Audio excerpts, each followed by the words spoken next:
Tal como les va, muy buenos días. Tal como fue anunciado, hoy nos centramos en temas internacionales. Vamos a hablar de la situación política, social que se está viviendo en Venezuela y por eso recibimos a Luis Florido, que es el presidente de la Comisión de Asuntos Internacionales de la Asamblea Nacional Venezolana. ¿Cómo le va? Buenos días, gracias por venir. Muchas gracias a usted. Bueno, ¿qué los trae por nuestro país? Una gira que no solamente incluye Uruguay, sino que es una gira regional que están realizando. Bueno, nosotros estamos recorriendo la América Latina, comenzamos por Brasil, Chile y ahora Uruguay. Uruguay para nosotros tiene una importancia estratégica, geopolítica, sobre todo por la influencia que tiene su gobierno sobre el resto de la América Latina.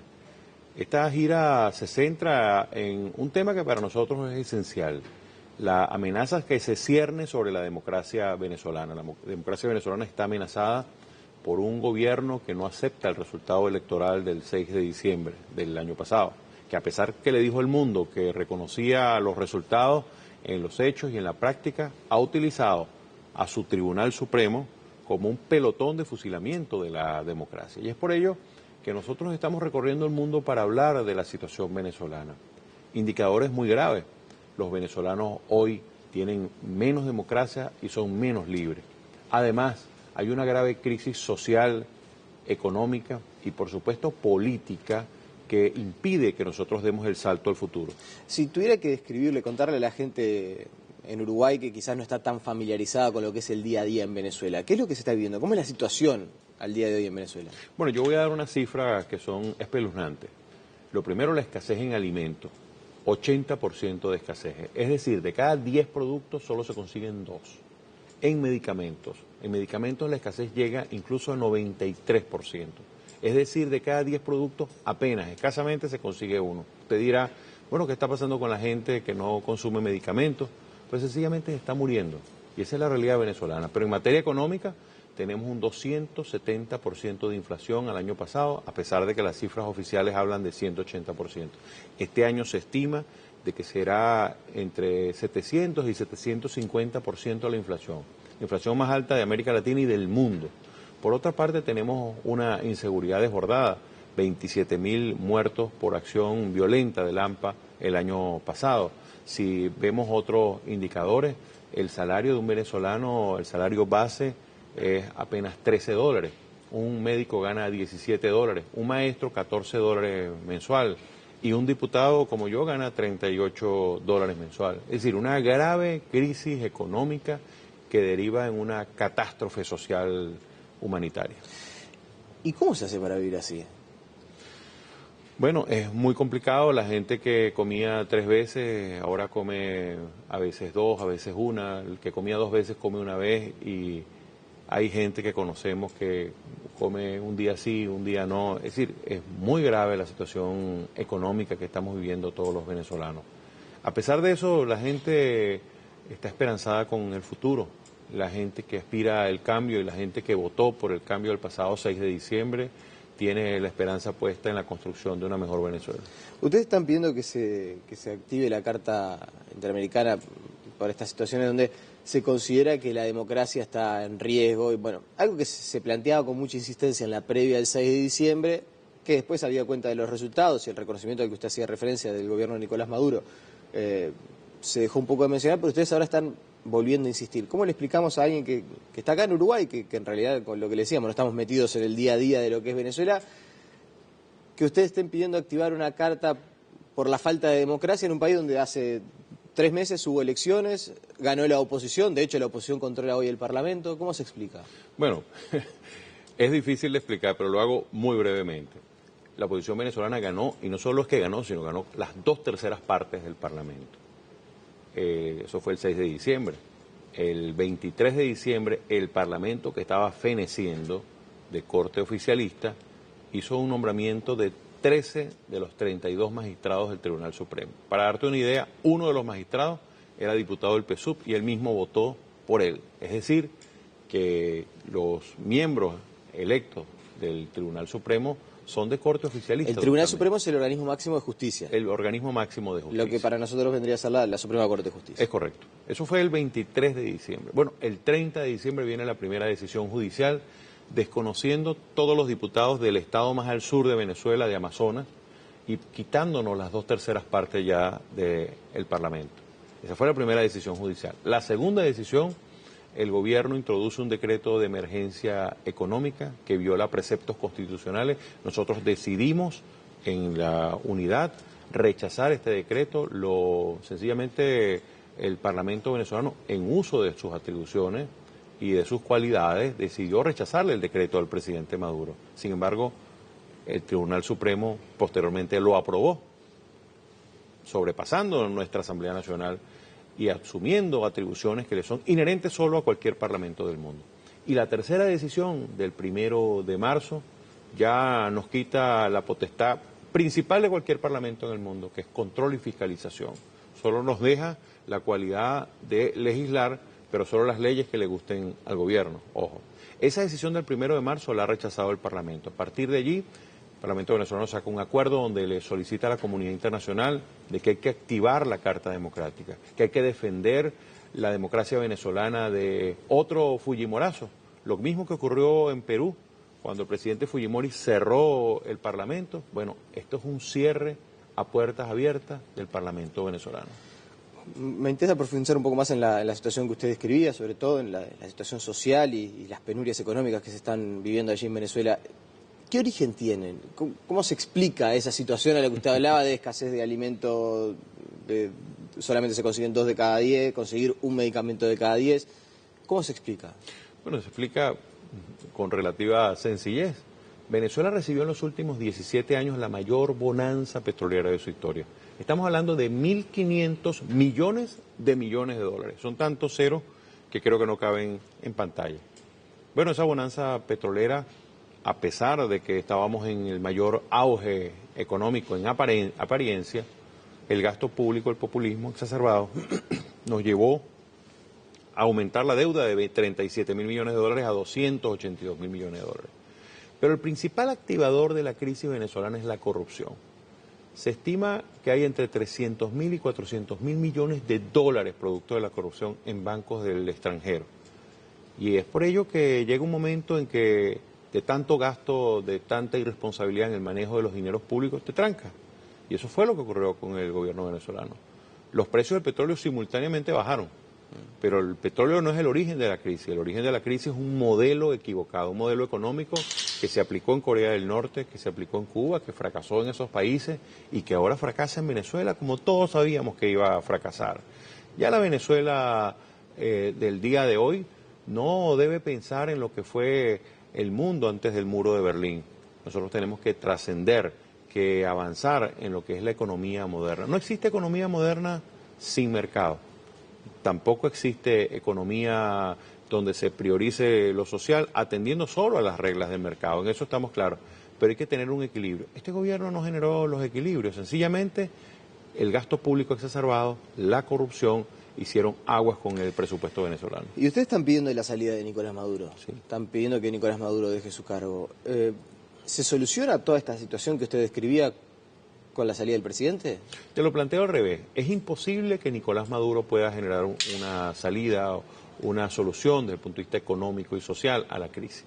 Es por ello que los venezolanos decidimos tomar acciones y, por supuesto, el Parlamento tiene la obligación, porque el pueblo votó por el cambio el 6 de diciembre. La demanda de cambio está insatisfecha con el desconocimiento que hay del Parlamento. Por ello que estamos aplicando desde ya mecanismos constitucionales para propiciar elecciones por adelantado, para que el gobierno de Nicolás Maduro sea sustituido por un gobierno democrático y así asumir con responsabilidad la economía. Mira, China, para lograr el milagro económico de crecer más de 10 puntos del Producto Interno Bruto, requirió de un hombre como Deng Xiaoping, que cambió lo que era un modelo equivocado desde el punto de vista económico. Bueno, Venezuela necesita un Deng Xiaoping moderno que permita que la economía dé un salto cuántico, que permita estabilizar las instituciones venezolanas y que permita que los venezolanos tengan productos, alimentos y que la situación social sea llevadera. Eso va un poco a contrapelo de la historia de Venezuela, ¿no? Venezuela, más allá del gobierno de Nicolás Maduro hoy, de Chávez anteriormente, es un país que muy pocas veces ha logrado industrializarse, es decir, un país totalmente petrolero donde el 95% de su actividad industrial está vinculada al petróleo y eso fue siempre igual. Es difícil de modificar eso. Bueno, La Venezuela, cuando Chávez llega al poder, había mucha más actividad industrial que posteriormente fueron... Pero seguía dependiendo del petróleo en su inmensa mayoría. No, pero te cuento, fueron estatizadas más de 1000 empresas, empresas productivas por demás, muchas de ellas que eran empresas con capacidad exportadora. Te cuento que Venezuela exportaba otrora arroz, exportaba café, exportaba sorgo, exportaba productos agroindustriales, pero hoy no exportamos absolutamente nada más allá del petróleo, con una industria petrolera mermada, con un manejo de la principal industria petrolera y la compañía petrolera que es PDVSA, digamos, que deja mucho que desear de lo que es la conducción de lo que fue antes una empresa ejemplo para el mundo y para la América Latina. ¿Cómo fue la reunión que mantuvieron en las últimas horas con el canciller de la República, con Rodolfo Noboa? Mira, fue una reunión muy franca, muy cordial, digamos, que siento que es un político bien formado que se permite pues la discusión y la comprensión de lo que ocurre en Venezuela. Yo creo que lo que ocurre hoy en Venezuela preocupa a todos los cancilleres. Venimos de hablar con el canciller de Brasil, venimos de hablar con el canciller de Chile y ahora con el canciller de Uruguay, pero también hemos hablado con los parlamentos.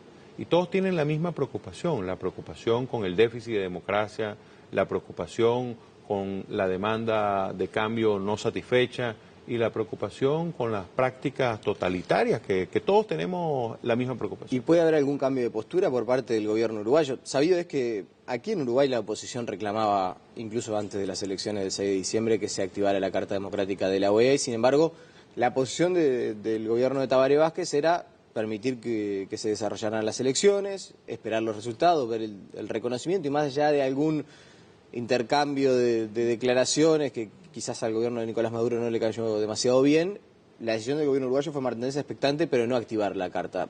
¿Puede haber algún cambio en ese sentido? ¿Les anunciaron algo? Nosotros esperamos, porque si no se activa la Carta Democrática en Venezuela, lamentablemente esa carta no habrá funcionado para absolutamente nada, porque si en un momento como este, que el poder público por excelencia de cualquier país, que es el Parlamento, es desconocido por este gobierno, pues entonces eso va a ocurrir en América Latina, en distintos países, ya no podremos decir nada. Creo que este es el momento en que existe una acción clara de los países de la América Latina en solidaridad con el pueblo de Venezuela, con la voluntad popular que se expresó recientemente. Claro. Ahora, usted le ha planteado este asunto más o menos en estos términos al canciller uruguayo. ¿Qué le respondió? Se lo planteamos no solo al canciller uruguayo, te repito, sino a todos los cancilleres. Es decir, pero específicamente aquí en Uruguay, la decisión del gobierno uruguayo era no activar esa Carta Democrática. Yo creo que en este momento hay una comprensión total de lo que está ocurriendo en Venezuela. Creo que hay un giro de la América Latina en tener el deseo y la decisión de tener una posición más activa. Evidentemente que hay formas de tratar estos asuntos, por la vía diplomática o por la vía pública.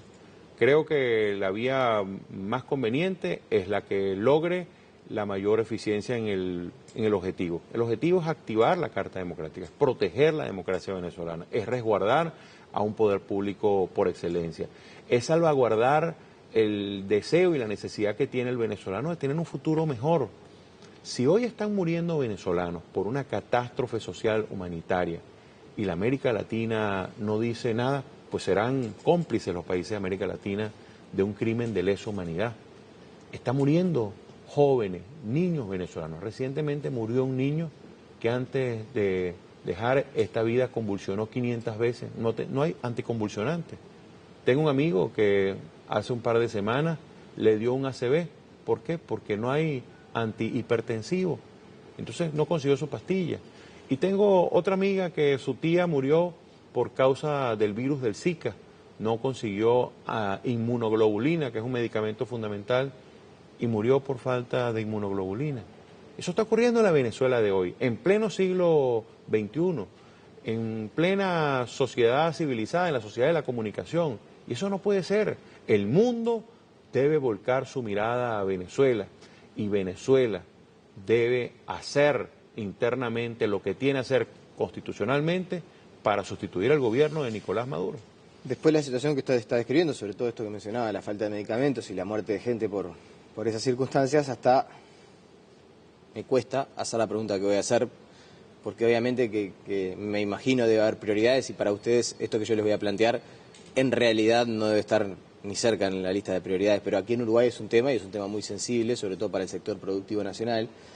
El gobierno de Venezuela mantiene una deuda importante con el sector productivo uruguayo, se han vendido alimentos y bueno, no se ha podido cobrar, una deuda en totalizar, ya superar los 100 millones de dólares.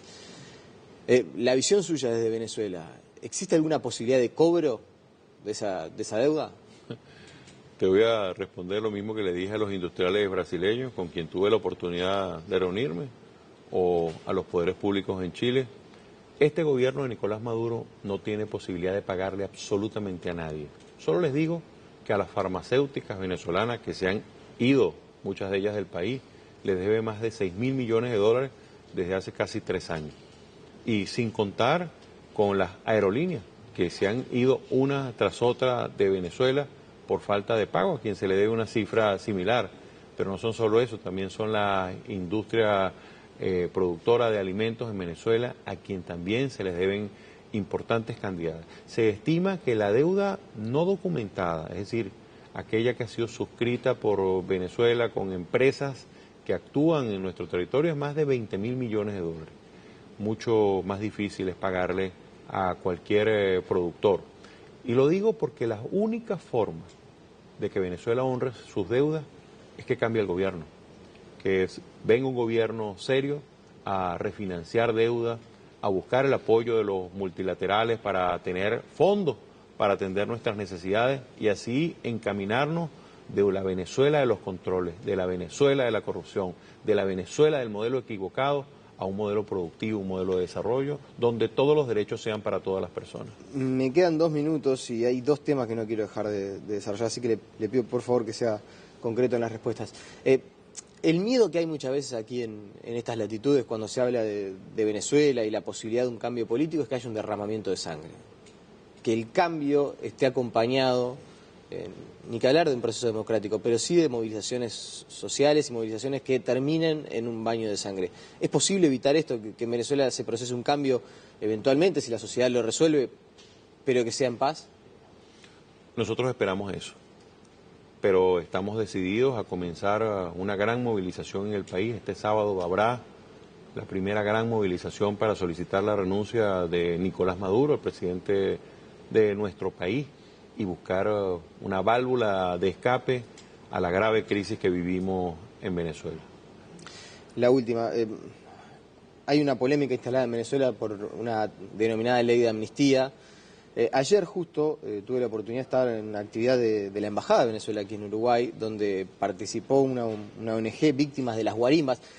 Para todos los que somos uruguayos, el término guarimbas no es muy familiar. Por lo que yo entendí, las guarimbas son movilizaciones que terminan en violencia, justamente. Y se decía que la posibilidad de liberar a personas que ustedes consideran presos políticos, en realidad era perdonar cerca de 43 crímenes que ocurrieron. Va a haber una ley de amnistía, esa ley de amnistía va a permitir la liberación de las personas que ustedes consideran presos políticos y eventualmente que se le responde a esta ONG víctima de las guarimbas que está reclamando por sus familiares muertos, ¿no? Te lo digo claramente, ese término de las guarimbas es una forma peyorativa de llamar lo que fue la resistencia de venezolanos, quienes fueron atacados por el poder ejecutivo a través de grupos paramilitares en sus casas. Mira, 43 testimonios, 3 de ellos personas de signo oficialista que valen lo mismo que cualquier otro muerto, pero 40 personas, 40 ciudadanos aparte que fueron asesinados y asesinados desde el poder. Hay testimonios suficientes. Hay una muchacha que era modelo que se llama Génesis Carmona, a quien le llegó un tiro, una bala que cegó su vida, pero también hay otros muchachos como Basil Lacosta, que fue el primer asesinado, que sencillamente participaron en una manifestación el 12 de febrero. Leopoldo López se le atribuye públicamente de que asesinó 43 personas, pero en el tribunal, en el juicio, le han atribuido solo incendio y asociación para delinquir. Es decir, una cosa es lo que se dice, pero otra cosa es lo que ellos hacen, porque no tienen cómo probar absolutamente nada. Bueno, hoy tenemos presos políticos, hoy tenemos al alcalde metropolitano de Caracas preso. Hoy tenemos al último candidato presidencial del año 2006, Manuel Rosales, preso. Hoy tenemos a Leopoldo López, que es el líder mejor evaluado del país, que es presidenciable, preso. Hoy tenemos al alcalde de San Cristóbal, Daniel Ceballos, preso. Y tenemos más de 70 estudiantes y defensores de derechos humanos presos. No es mucha casualidad que tantos líderes de primera línea, varios de ellos presidenciables, estén presos en Venezuela. Eso que hace el gobierno ahora de seguir nuestra gira y de tratar de descalificarla, trayendo personas que evidentemente algunos de ellos habrán sufrido violaciones de derechos humanos. No desconocemos a quienes hayan sido violados de sus derechos y creo que hay que defenderlos. Pero desvirtuar la situación de derechos humanos en Venezuela, trayendo a algunas personas para que hablen aquí en la República Oriental del Uruguay, yo creo que es tratar de buscar desvirtuar lo que es el fondo del asunto. En Venezuela se han cometido severos crímenes vinculados a los derechos humanos. O sea, el año 2014 murieron 43 personas, se torturaron cientos de personas, más de 3.000 personas tienen medidas cautelares y fueron detenidas. ¿Por qué? Por la acción del gobierno que disparó contra su pueblo. Y el pueblo buscó, fue la manera de defenderse en su momento, y esperamos que no vuelva a ocurrir lo que ocurrió en el año 2014 de la represión del gobierno contra el pueblo. Esperamos que el gobierno respete al pueblo, que respete las movilizaciones pacíficas, que los parlamentarios cuando van a entrar al Parlamento son agredidos por el gobierno. No es el parlamentario de oposición el que actúa en función de la violencia y ha quedado demostrado. Acaban de reventarle la cabeza a un parlamentario la semana pasada de la oposición y asumió la actitud que hemos venido asumiendo todos. No vamos a responder a los golpes, no vamos a responder a los ataques, no vamos a responder a las agresiones, porque creemos que la forma de lograr la salida en Venezuela es en paz, en democracia, con un mecanismo constitucional, popular y, por supuesto, en el marco de lo que son las leyes de nuestra República. Luis Florido, le agradecemos su presencia esta mañana aquí en Telemundo. Muchas gracias. La pausa y seguimos con muchas más noticias.